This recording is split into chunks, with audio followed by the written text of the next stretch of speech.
Alright, what's good, you lot? Welcome to Watch Dropped, what, episode 5, I think?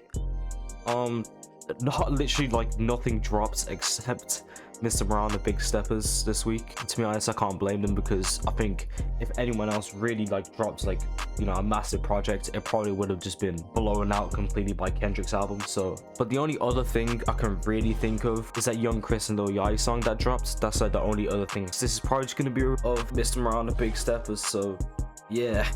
Now, of course, as we predicted, this is a double album. Not bad, actually.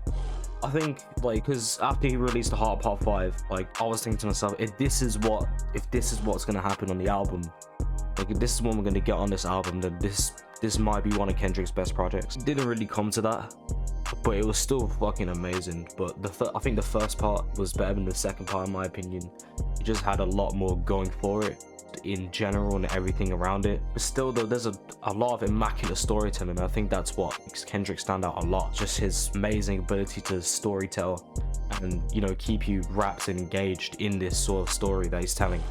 And the complexities of some of these stories as well, which leaves us fans wondering about these stories and making all these, like, prediction theories about them, and then just putting them all together. When artists do that and, like, leave their fans just wondering so much, that's crazy, and I think that's quite rare. Yeah, I really like that. From listening to the album, you can really tell that this is most, like, I guess, a vulnerable and, like, I guess, personal album, where it's just focusing on him and what's been happening to him, and just stuff that he hasn't explained in his past albums. His struggles, his parenthood, you know, seeking therapy, and just everything that's gone on in his life. And he did that in probably one of the best ways, to take such personal stories and put them into songs and crafting them over the past 5 years in a good way. I think it was really worth the wait.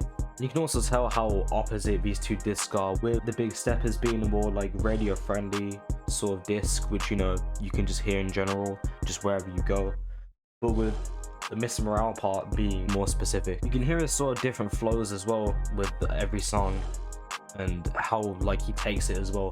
And the features as well were really interesting. We got features from people like Blast, Summer Walker, Ghostface Killah, and a lot of other people. But one song that really stood out to me the most was We Cry Together, which how he takes an argument between him and a girl, and it's so fucking creative how he does it. But realistically, despite its creativity, you can tell the pain that he's going through it, and how sort of sad it is. You can tell by how sort of loud and aggressive Kendrick's making his voice, and Taylor Page, how they're both going off at each other, just arguing in rhymes, and it's crazy how they do that, because rarely you even hear that nowadays. And ever, to be honest, I've never really heard anything like that. So, and I think that's what made this song stand out to me the most. So there's some songs that are definitely better than others, but I think all of these songs are really fucking good, and I think Kendrick dropped another classic. So yeah. But yeah, that's it for this video. So if you liked it, then, you know, make sure thumbs up, and yeah, so yeah, I'll see you lot in the next one.